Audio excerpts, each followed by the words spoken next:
kehidupan kita di tengah-tengah keluarga, pasti banyak yang patut kita syukuri ya. Hanya kekhawatiran-kekhawatiran sedikit yang kadang-kadang tidak terbukti. Tapi kalau kita melihat akan urutan-urutan berkat-berkat Tuhan, maka kita akan dibuat takjub ya. Bagaimana mungkin kadang Tuhan menyertai keluarga kita sedemikian rupa.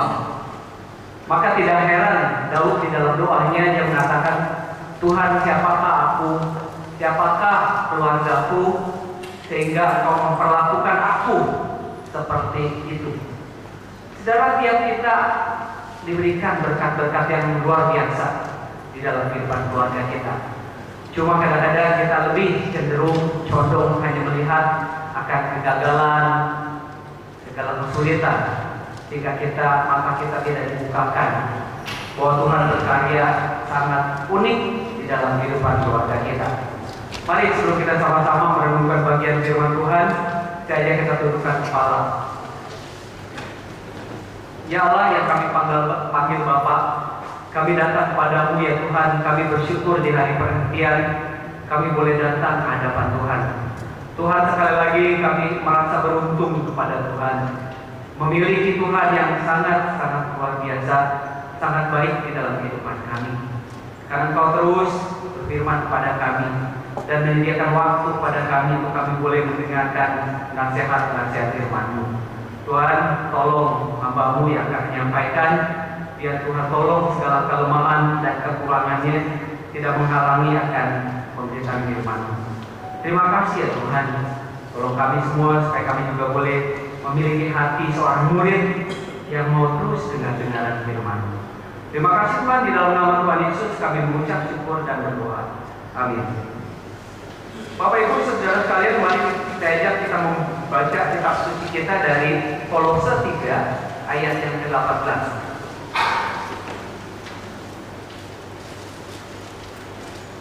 Kolose 3 ayat yang ke-18 sampai yang ke-21.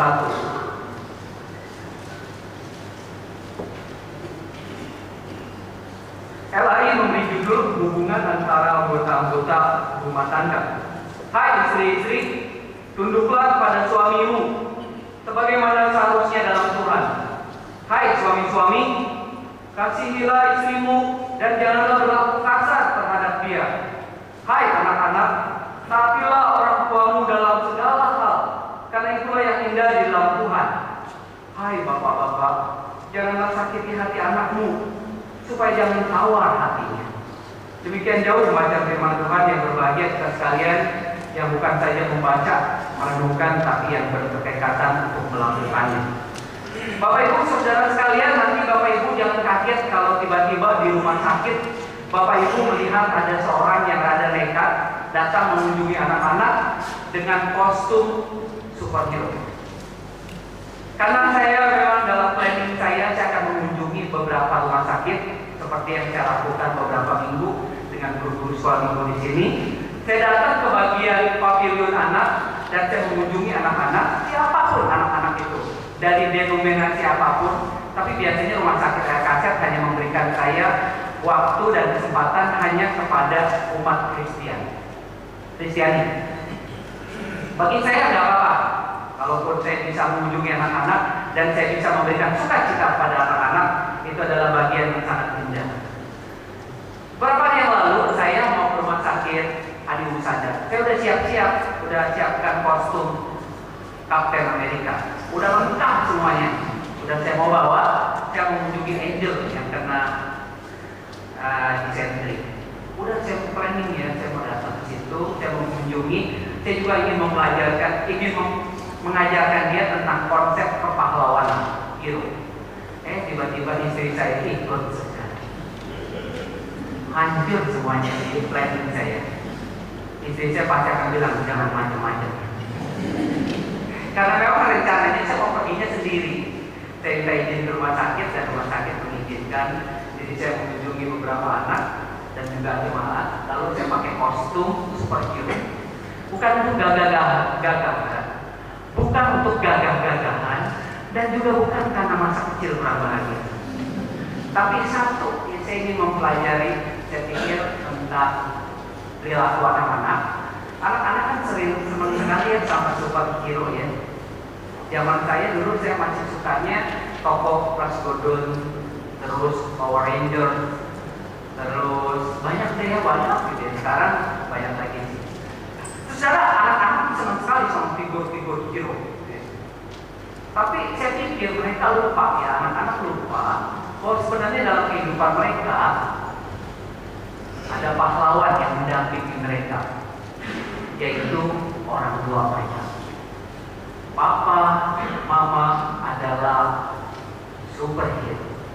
Oh maaf ya, kalau superhero itu Yesus ya, tapi dia adalah pahlawan-pahlawan yang tidak kenal lelah. Saudara, saya rindu anak-anak ketika berdialog dengan mereka, saya ingin katakan kepada mereka, siapa yang menjadi pahlawan dalam hidup? Gitu. Lalu mereka pasti akan berceloteh bahwa yang menjadi hero pahlawan adalah Captain America, Spiderman, Superman, itu pasti. Tapi mereka lupa bahwa orang tua mereka adalah hero. Saya rindu sebenarnya dari mulut mereka berkata, my father, my hero. Saya rindu ucapan itu meluncur dari mulut anak-anak kita. Minggu lalu saya adakan kuis di sekolah minggu. Saya tanya sama anak-anak, adik-adik tolong sekarang kamu tulis siapa yang menjadi hero di rumahmu. Ada yang jawab papa, ada yang jawab mama. Saya pikir satu kali saya ingin mengadakan pertanyaan ulang. Saya ingin tanyakan ke anak-anak, adik-adik di rumah siapa yang paling galak? Pasti jawabannya, wah harus, nggak apa-apa, memang harus ada yang ditakutin. Ada juga yang bilang mungkin, mama nggak usah, nggak apa-apa, memang udah naturnya. Ada juga yang bilang, papa nggak usah, atau cici ya, balak nggak dulu. Dia bilang nggak apa-apa, itu alamiah, asal jangan membantu yang salah.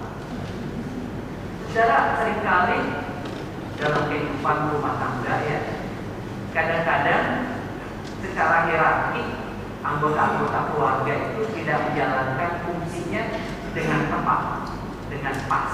Dalam arti begini, seringkali istri melakukan kewajiban suami, suami melakukan hak istri, anak melakukan tugas ayah.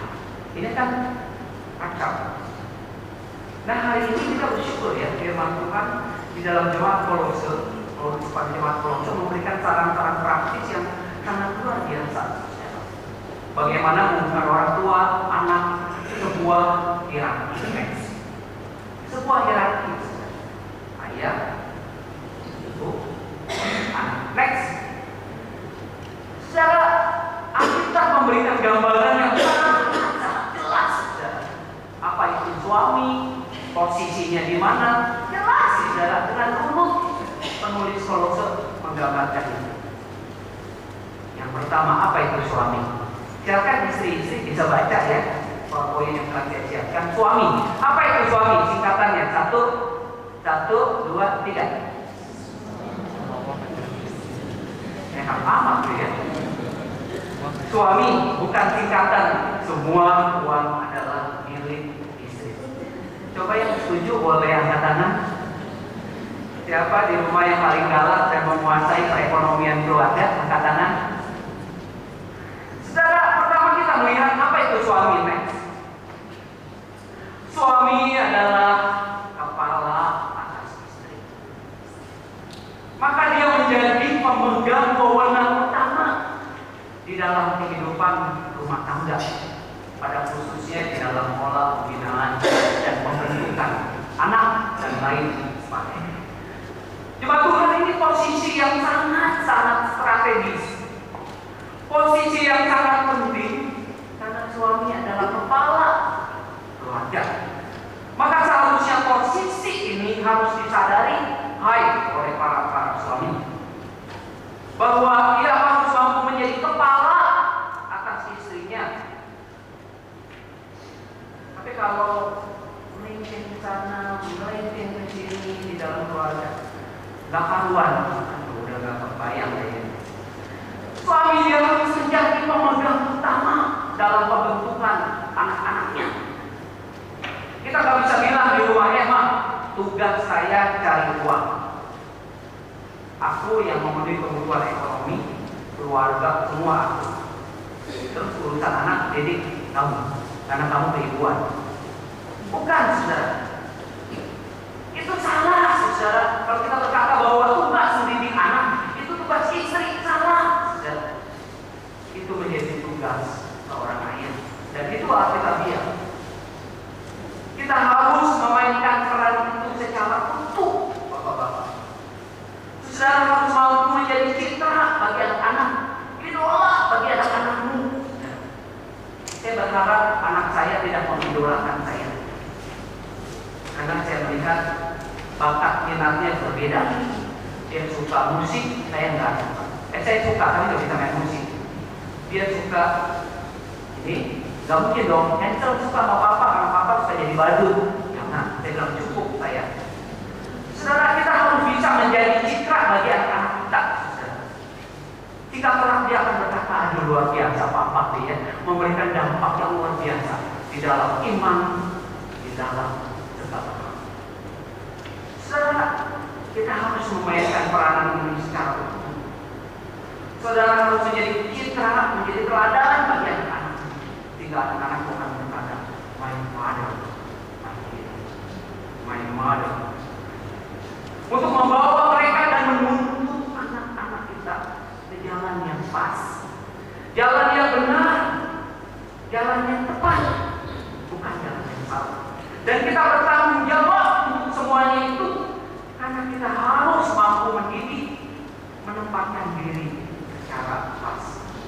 Secara kalau kita diberikan kesempatan untuk menjadi orang tua, itu adalah kesempatan yang alamiah, itu adalah kesempatan yang istimewa, proses yang alamiah dan juga legal. Legal dalam arti begini, kita kan jadi orang tua memang Tuhan yang memilih kita, menempatkan juga menjadikan. Tetapi legal dalam arti saudara yang mungkin tidak bisa mempunyai keturunan lalu mengadopsi, nah Tuhan berikan kesempatan. Jadi proses alamiah dan proses legal yang Tuhan berikan kepada kita untuk para orang tua. Saudara, kita harus mampu mendidik dan menempatkan diri secara pas. Karena itu kita tidak bisa tegur istri kita ya. Waktu kita nakal, bandel, kita bisa kata, kamu gimana sih nggak mengurus anak ya? Cuma di rumah ngapain gitu ya? Cuma nontonnya itu film India yang sekarang yang 3 jam itu apa itu? Putar. Kita nggak bisa bilang kamu gimana sih nggak bisa mengurus anak ya? Enggak sih saudara. Kita sebagai suami, sebagai ayah, kita bertanggung jawab untuk bisa mengurus anak. Karena itu adalah tanggung jawab kita para ayah. Lain ceritanya kalau istrinya mungkin hanya sibuk Facebookan, anak gak lulus, terus nonton putaran, nonton film apa sih yang elit, film apa, nggak mau ngurus ya. Tapi kalau sama dia sudah menjalankan tugasnya sebagai istri, saya itu kadang-kadang menaruh hormat sama istri saya, mumpung dia anak nggak ada. Istri saudara itu adalah tugas rantap yang luar biasa.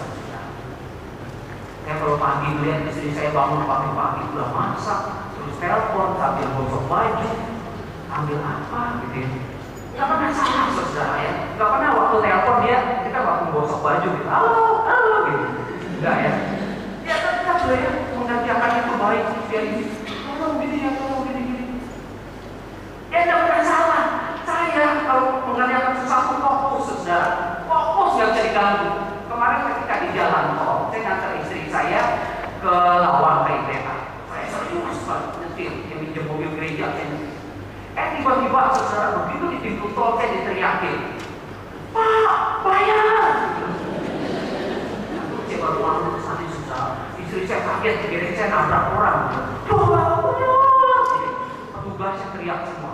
Petugas apa marga satu. Jasa marga ya. Ingatnya kalau petugas jasa marga. Saya teriakin sama petugas jasa marga, bayar. Saya lupa saudara, saya pikir saya tuh baru lewat di pintu gerbang warung. Kan kalau di warung kan tolnya bablas ya nggak bayar ya. Jadi saya lupa kalau saya udah sampai lewat Sidoarjo di pintu tol yang harusnya bayar. Jadi saya tugasnya saya dikejar sama tugasnya.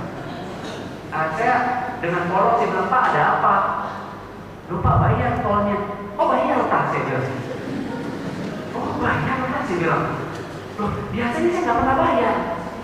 Saya baru ingat, oh iya itu tol baru ya. Ini Sidoarjo. Saya fokus loh, cuma fokus di jalan tol sampai malu-maluin.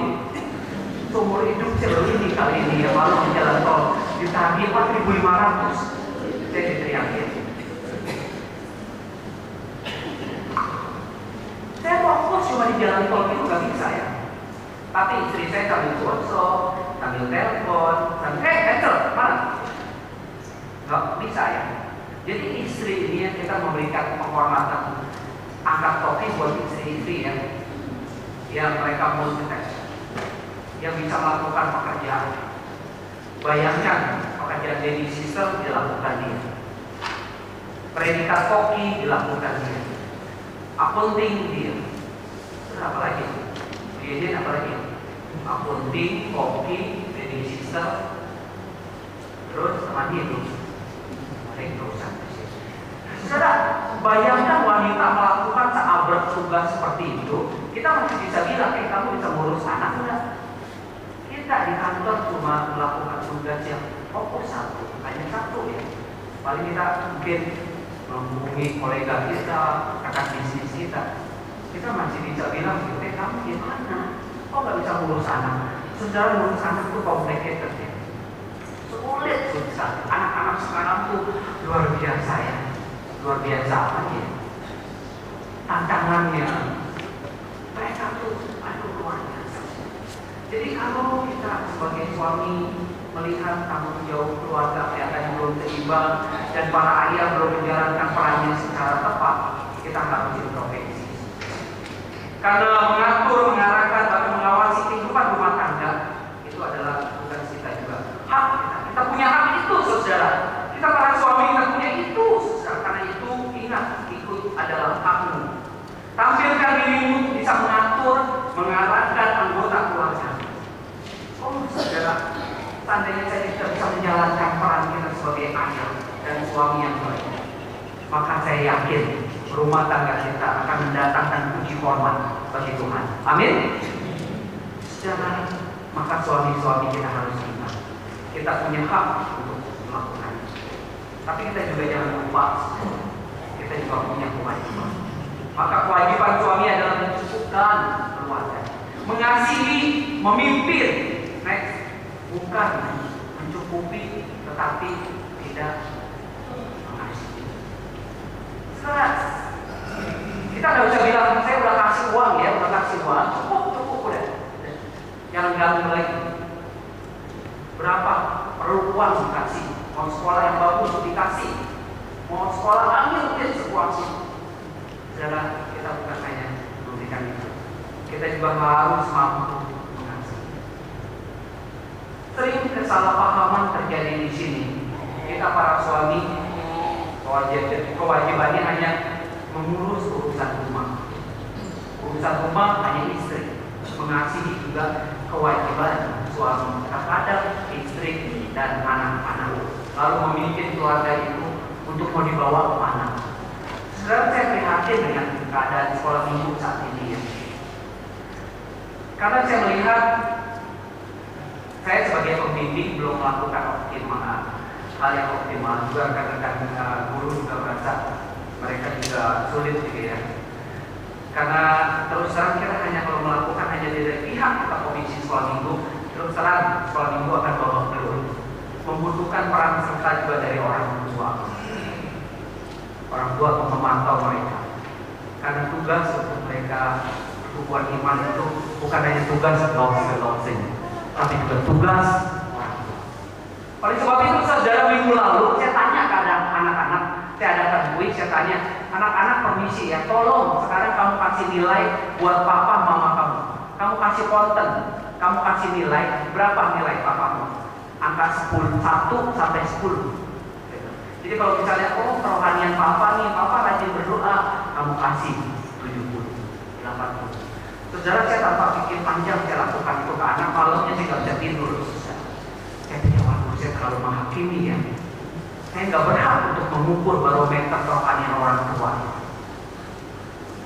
Saudara, saya anak waktu itu saya ingin melihat bagaimana ini anak-anaknya di kelas luar biasa, saudara, nakal luar biasa. Ada sih banyak anak-anak yang baik, anak yang benar, aduh, sampai kita bingung saudara menangani itu. Saudara butuh bantuan dari Bapak Ibu saudara sebagai orang tua. Mari kita bermitra untuk bisa membangun kerohanian mereka. Kita bangun saat teduh mereka. Kita ajarkan mereka kebenaran firman Tuhan, ketetapan firman Tuhan. Anak saudara yang memiliki anak, saudara memiliki waktu banyak. Saudara mau dibawa kemana? Saudara generasi ini mau dibawa kemana? Itu menjadi kewajiban.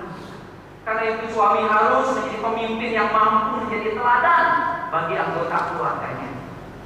Saudara, hanya keteladanan yang bisa mengikuti anak-anak kita. Kita akan kerepotan kalau kita tidak bisa menegakkan keteladanan di dalam kehidupan rumah tangga. Jika kita akan juga sulit untuk menegakkan otoritas kita kalau kita tidak bisa menjadi teladan bagi anak-anak kita. Karena keteladanan itu lebih nyaring dari khotbah. Keteladanan hidup lebih nyaring dari nasihat-nasihat. Jadi lakukan dengan bersandarkan kepada. Banyak keluarga-keluarga yang tidak bisa menegakkan otoritas bukan karena kesalahan faktor pendidikan, tapi kesalahan orang tua. Karena kita gagal menjadi teladan, karena kita gagal kalau kita tidak menjalankan cinta kasih kepada anak-anak kita.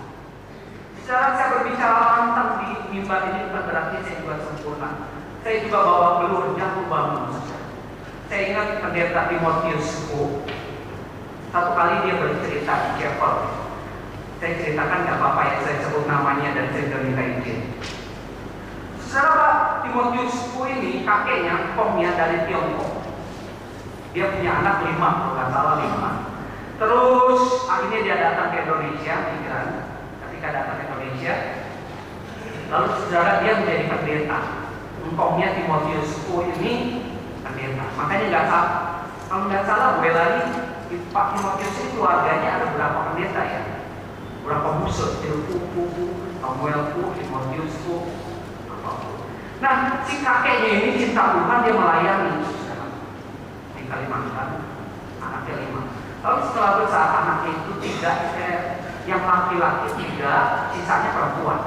Terus yang 1 orang atau 3 orang itu ke Tiongkok dan dia jadi ateis. Terus yang di Kalimantan itu ada ya anak kakeknya juga kalau nggak salah itu jadi pemabuk ya, jadi apa Kalimantan. Hanya 2 yang betul, yang genap 2. Dan yang perempuan yang 2 ini adalah mama dari pendeta Timotius. Saudara Pak pendeta Timotius sangat luar biasa ya. Kita hamba Tuhan ketika kita melihat sejarah biografi dari kakek kita yang kehidupannya seperti itu. Padahal ini hamba Tuhan loh, dari Tiongkok dipakai Tuhan. Tapi kok anaknya ada yang jadi ateis, ada yang jadi pemabuk. Jadi yang dikatakan saudara bahwa hamba Tuhan seperti saya, seperti Pemusu, siapapun, itu kita nggak steril terhadap dosa. Malah serangan iblis itu akan lebih gencar kepada para hamba Tuhan. Karena hamba Tuhan berdiri di garis depan. Oleh sebab itu, jemaat, kalau pendeta berkhotbah, jangan Facebook-an, jangan game, jangan BDA, doakan hamba Tuhan supaya mereka sungguh-sungguh dibentengi oleh Tuhan, supaya hidupnya, keteladanannya bisa menjadi berkat. Karena kuasa setan akan menggempur para Tuhan. Saudara, kita terus dipanggil untuk kita menjalankan cinta kasih kita kepada anak-anak. Saudara, tiap kita harus sungguh-sungguh memperhatikan Tuhan. Para ayah, jangan berlaku kasar terhadap anak-anak, terhadap istri-istri. Kita tidak bisa menjadi orang yang diktator, jadi tukang pukul, yang ditakutin anak. Saudara, kalau kita kasar dengan istri kita, atau mungkin kita juga sering berlaku kasar di depan anak-anak, maka sebenarnya kita sedang menciptakan generasi lingkungan yang rusak, suami yang suka menganiaya. Saya ada teman di Sidoarjo, dia cerita suatu kali, dia bilang sama saya, dia ingin ambil pisau, ingin membunuh papanya. Karena dia melihat bahwa papanya sudah keterlaluan bagaimana memperlakukan mamanya, dan dia ingin balas dendam.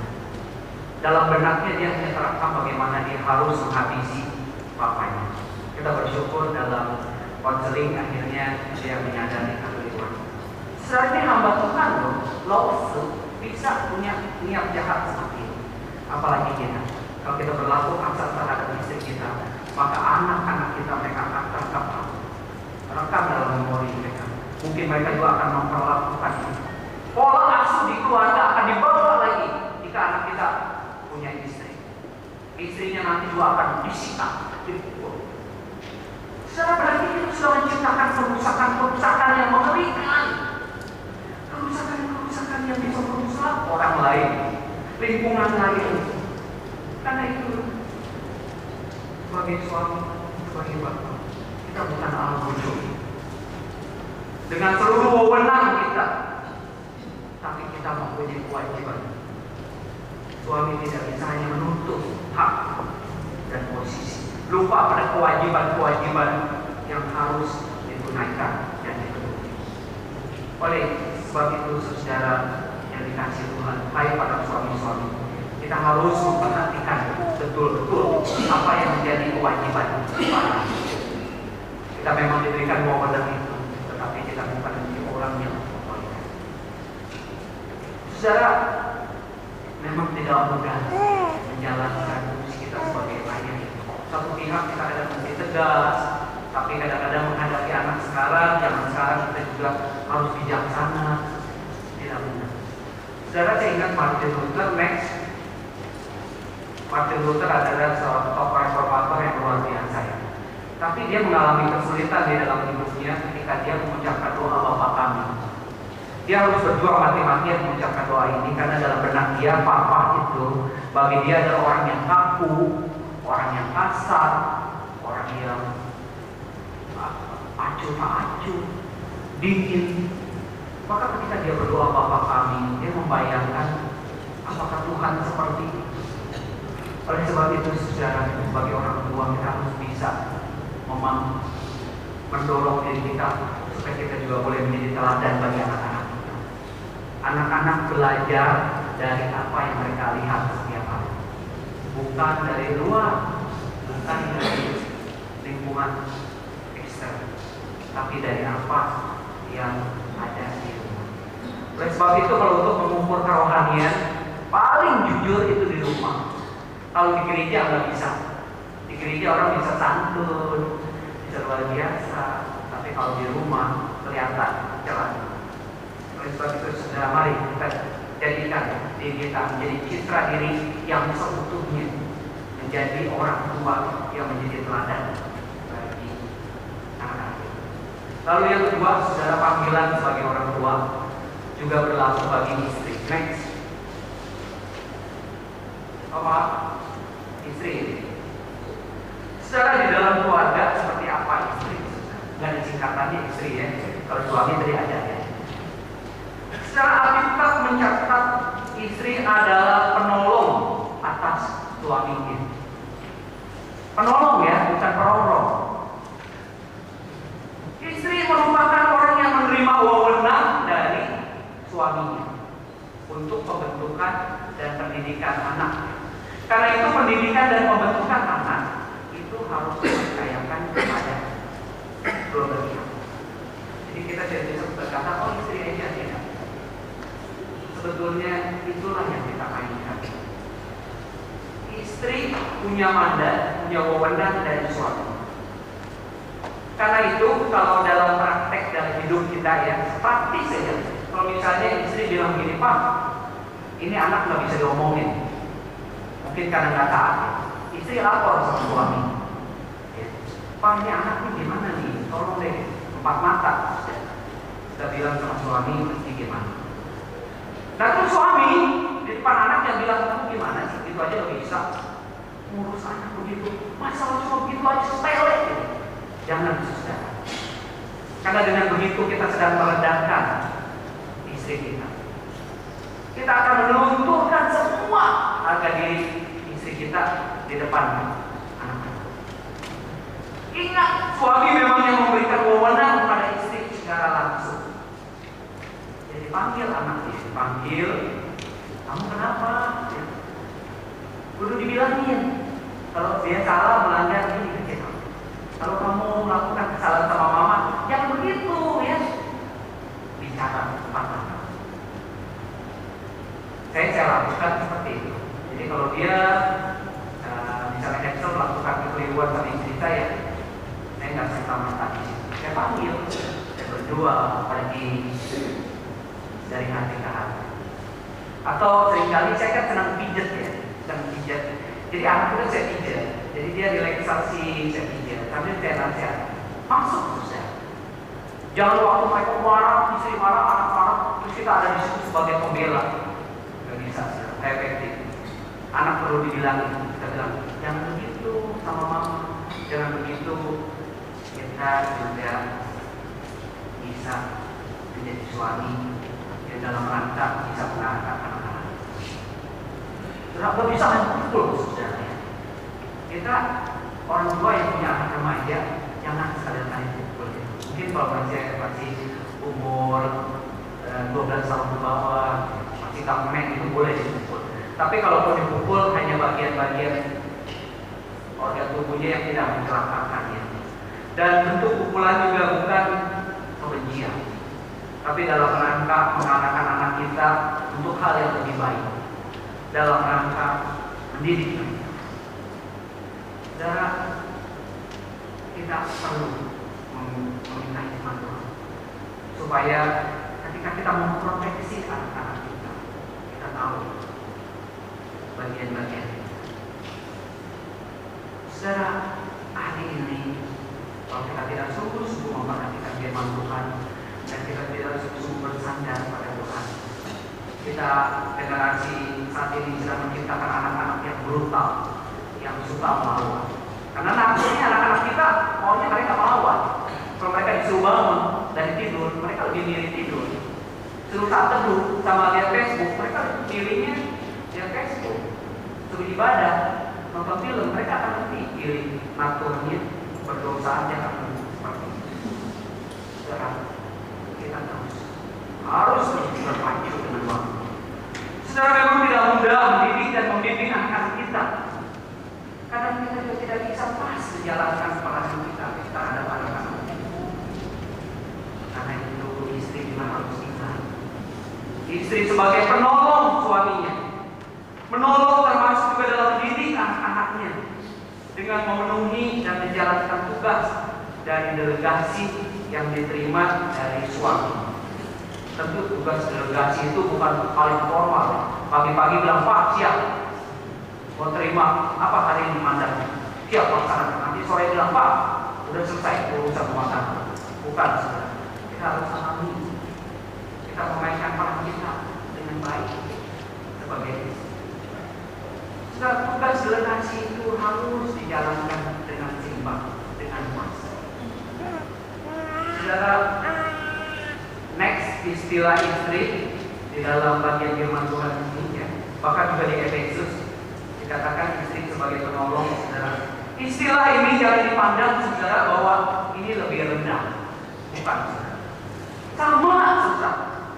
Sama. Cuma dalam memainkan peranannya yang berbeda. Kadang-kadang kita kalau baca Alkitab dia ada kejadian luar biasa ya. Tuhan memberikan penolong kepada wanita. Kita berharap kalau kita para ayah kasih penolongnya orang kuat, yang luar biasa. Kita dikasih istri yang menurut kita aduh kayaknya kok nggak bisa. Tapi sebenarnya penolong yang Tuhan berikan sepadan. Jadi penolong, saudara, bukan penolong. Istri sebagai penolong yang pas. Ya. Jadi bukan berarti lebih rendah seratannya, bukan. Dia sama, cuma dalam memainkan peranannya berbeda.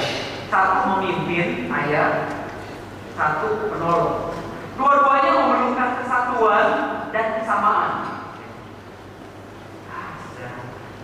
Kalau kita bisa memainkan peranan ini secara sinergi, kita akan berbahagia. Oleh karena itu, sebagai pemimpin, para ayah, kita punya hak memang kewajiban. Penolong istri juga mempunyai hak dan kewajiban.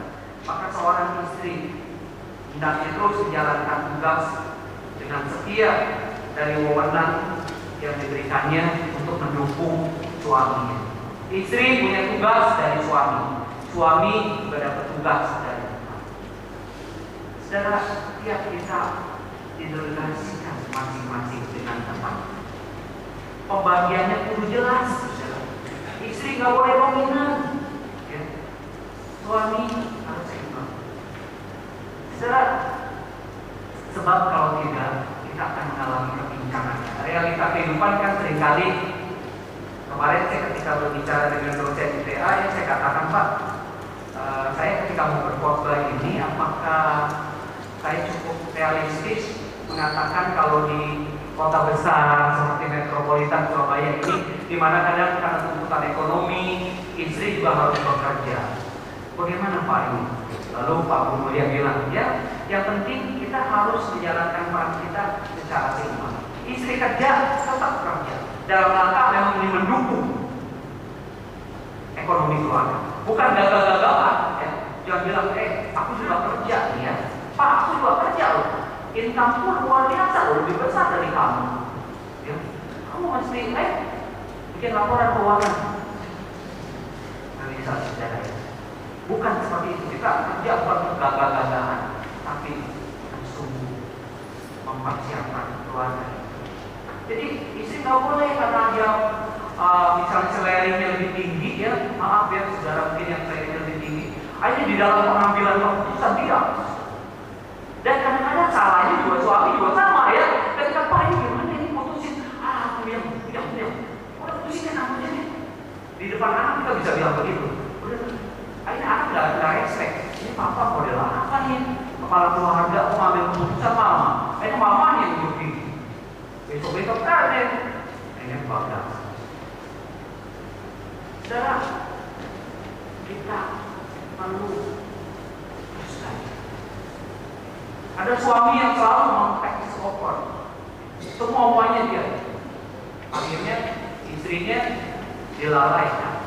Di depan anak mikir, ini papa kok memperlakukan mama kayak apa ya? Kayak pembantu ya. Kita jangan berlakukan istri kita seperti itu. Kita menghina keberadaan istri kita, ya. Menghina, saudara. Jangan lakukan seperti itu. Saya lantang sekali ya, kalau ada Hosea mungkin gak lantang kayak gini ya. Tidak, saudara, ini firman Tuhan. Kita harus sungguh-sungguh. Kita tidak boleh menghina keberadaan istri kita. Karena itu berarti kita juga menghina diri kita. Kita juga menghina Kristus yang memberikan otoritas dengan gambaran yang sempurna. Bagaimana dia Kristus mengayomi keluarga. Kita menghina Kristus, saudara, kalau kita melakukan. Kalau ada suami-suami yang sudah mungkin saat ini melakukan itu, bertobat. Suami-suami yang membuat istrinya tidak berharga depan anak-anaknya, perlu bertobat. Banyak kita tidak melakukan, banyak kita tidak berbuat zina, korupsi, mencuri, tidak saudara. Tapi dalam rumah tangga kita sering merampas hak-hak yang menjadi hak istri. Kita tidak melakukan kewajiban kita dengan setia dan baik. Karena itu istri juga harus mampu memainkan peran tugas ini dengan baik. Gak boleh gede rasa, gak boleh gede kepala. Tugas itu diberikan oleh suami wewenang, dan suami dapat wewenang dari Allah. Kewajiban itu harus dijalankan secara selaras. Sambil kita terus bersandar kepada anugerah Tuhan. Istri harus mendukung suami, walaupun mungkin dasar, tapi harus kita mensupport, harus bisa dikomunikasikan. Secara mari mainkan peran kita dengan tepat. Kita tahu kewajiban istri di dalam melengkapi kehidupan rumah tangga. Istri harus mengasihi dan mendukung keluarganya. untuk menuju apa yang menjadi cita-cita memuliakan Tuhan pada akhirnya. Karena itulah seluruh dari kehidupan itu dimainkan oleh istri, sehingga dia juga bisa melengkapi sebagai penolong terhadap suaminya. Dia bukan peronong, dia mendukung dalam segala hal, karena gak mudah bukan si istri di rumah. Memang gak mudah dan gak bisa dipungkiri, saudara. Apalagi dalam dunia saat ini di kota metropolitan seperti Surabaya, di mana dua-duanya harus bekerja. Kalau dua-duanya bekerja, suami istri, kita harus memaklumi dirinya karena kepentingan ekonomi dan segala macam. Istri juga harus bisa memahami suami, suami juga harus bisa memahami istri. Realita kehidupan seperti itu. Tugas rumah tangga, tugas kita, bukan tugas dari pembantu. Karena memang ini tidak mudah ya. Yang ideal memang mungkin istri di rumah ya. Tapi kalau saudara yang tinggal di kota besar, kita juga terus berpacu ya dengan waktu. Lalu yang terakhir, saudara, posisi anak ya dalam panggilan anak Tuhan. Anak-anak adalah warisan yang Tuhan berikan. Kalau Tuhan berikan kita keturunan, Tuhan mempunyai maksud dan tujuan.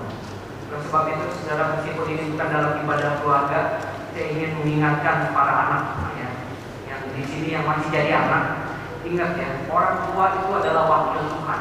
Tadi di sini katakan, hai anak-anak, taatilah orang tuamu dalam segala hal, karena itulah yang diajar. Saudara, tadi suami, istri ada tugas, hak, dan kewajiban. Anak juga sama, harus menghormati orang tua. Ini laki-laki yang pas. Tuhan menjadikan orang tua kita yang bisa wakil Allah di dalam kehidupan. Oleh sebab itu anak berkewajiban untuk menghormati orang tua seperti tuntutan firman Tuhan. Anak tidak bisa bertindak semena-mena semaunya sesuka hati. Anak sepatutnya memperhatikan ketentuan yang berlaku di dalam rumahnya. Anak juga harus belajar mentaati, sekalipun harus diakui ya. Seringkali mungkin tuntutan orang tua gak masuk di dalam logika. Tapi sebagai anak kita patut menghormati orang tua. Saudara, saya tinggal dengan waktu di Jakarta, waktu saya SMP, saya tinggal dengan cece saya. Satu kali cece saya itu mertuanya meninggal, mertua laki-lakinya meninggal. Waktu meninggal, saya lihat anaknya yang perempuan berkuat-kuat seperti kerbau dipotong. Dia pingsan, menunjukkan kesedihannya luar biasa. Saya cuma senyum-senyum. Saya bilang, wajarmu kelakuan gitu. Padahal saya tahu kalau waktu papanya masih hidup, papanya pernah diajak berantem. Anak perempuan, diajak berantem. Dia memang banyak kayak preman. Tapi begitu papanya mati, sudah meninggal, waduh dia nangisnya luar biasa. Dokter bakal.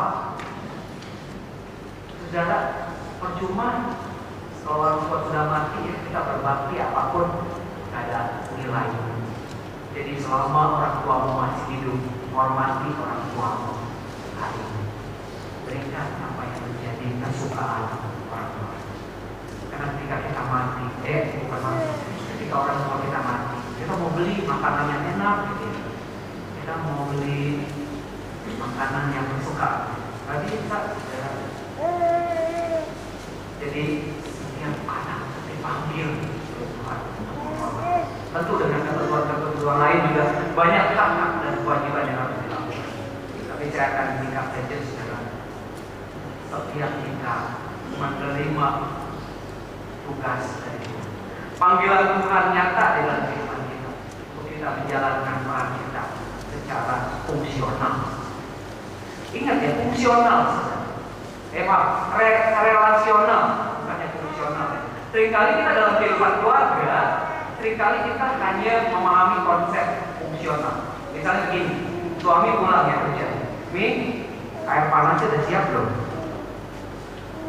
Atau istri, Pak, uang belanjanya mana?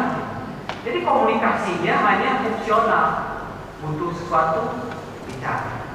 Mungkin anak pun seperti itu, Pak, uang bulanan. Karena kita harus perlu belajar mengembangkan komunikasi relasional.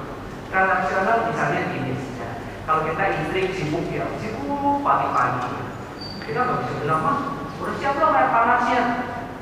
Jangan saja. Kita mulai dari tanya, "Mah, apa yang mau bisa dibantu?" Itu namanya komunikasi yang relasional. Perlu sekali kita mengembangkan itu. Kita bisa menciptakan atmosfer di tengah-tengah keluarga kita. Sehingga saya yakin kalau kita menerapkan yang Tuhan, tidak ada lagi duka, tidak ada lagi tangisan terhadap anggota-anggota keluarga. Tidak mudah, tidak mudah kalau kita tidak membaca Tuhan. Tapi percaya Tuhan yang akan menolong kita, memampukan kita. Next. Ini gambaran yang Paulus lukiskan ya, analogi yang luar biasa ya. Allah, suami, istri. Kalau suami itu semakin dekat sama Tuhan, otomatis dari segi akan mendekati juga hubungannya dengan istri.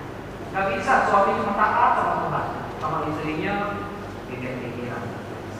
Tapi semakin dekat hubungan kita pada Tuhan, maka kerucut itu semakin mendekat. Sungguh satu gambaran yang cantik sekali yang Paulus gambarkan di dalam firman Tuhan. Next. Sudah, marilah kita memainkan peran kita secara tepat sambil kita terus bersandar pada anugerah Tuhan untuk menuju apa yang menjadi cita-cita kita, yakni memuliakan Tuhan. Tuhan dimuliakan next lewat keluarga kita. Jemaat Hosana, mari kita tunaikan tugas kita sebagai suami, sebagai istri, sebagai anak yang baik yang memuliakan Tuhan.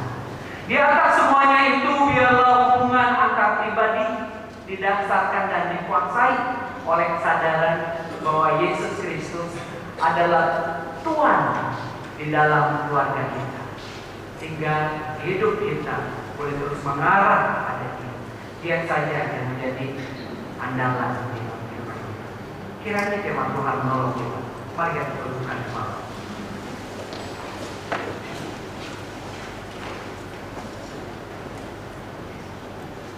Tuhan, terima kasih saat ini kami boleh belajar firman-Mu Tuhan. Kami percaya bahwa firman-Mu adalah harta karun yang tidak ternilai ya Tuhan. Hari ini suara hamba-Mu berhenti, tapi kami percaya bahwa Roh Kudus yang akan menerjemahkan bahasa firman-Mu ini ke dalam bahasa hati kami, hingga menolong kami ya Tuhan di tengah-tengah kehidupan keluarga kami yang porak-poranda, karena kami seringkali menjadi tuan di dalam kehidupan kami. Kami tidak pernah mempersilahkan Tuhan untuk boleh singgah, bahkan juga menetap di dalam kehidupan kami. Kami hanya mencari Tuhan tatkala kami mengalami persoalan-persoalan yang buntu. Oh Tuhan, hari ini kami mohon Kau boleh terus memanggil kami, menolong kami untuk kami dimampukan untuk menjalankan peran kami secara tepat, menjalankan peran kami secara tepat, sehingga pada akhirnya nama Tuhan dimuliakan melalui keluarga kami. Terima kasih Bapak, terima kasih banyak. Di dalam nama Tuhan Yesus kami berdoa. Amin.